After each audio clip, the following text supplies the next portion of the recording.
Welcome. In this video I will show you how to unsync iPad Pro M5 from iPhone.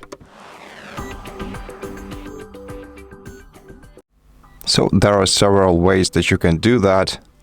First of all, you have to open settings on your iPad, and now if you want to unsync it from your iPhone, you can either sign out of your Apple ID. So in your settings on the sidebar, open your Apple ID, scroll all the way down to this list, select sign out, then you can select sign out but don't erase, and then continue,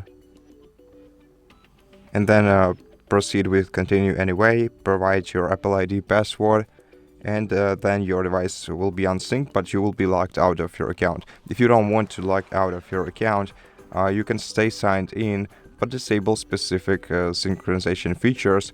For example, in the same Apple ID menu, go to iCloud. Now select see all right here, and now if you want to unsync these features, just switch this toggle to the left. For example, in photos, and select remove from iPad, or you can basically download them on your iPhone, the photos and videos. Let's remove from iPad. And now the photos are unsynced. And basically,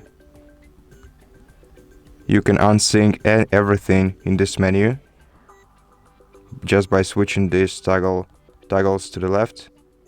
And for each option, you can decide whether to keep the files on your iPad or delete them from your iPad.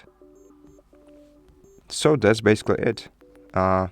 These are all the options you have. Choose whichever you prefer. And I hope that this video helped you. And if it did, please consider subscribing to our channel. Leave us a like and a comment below. And I'll see you in the next one.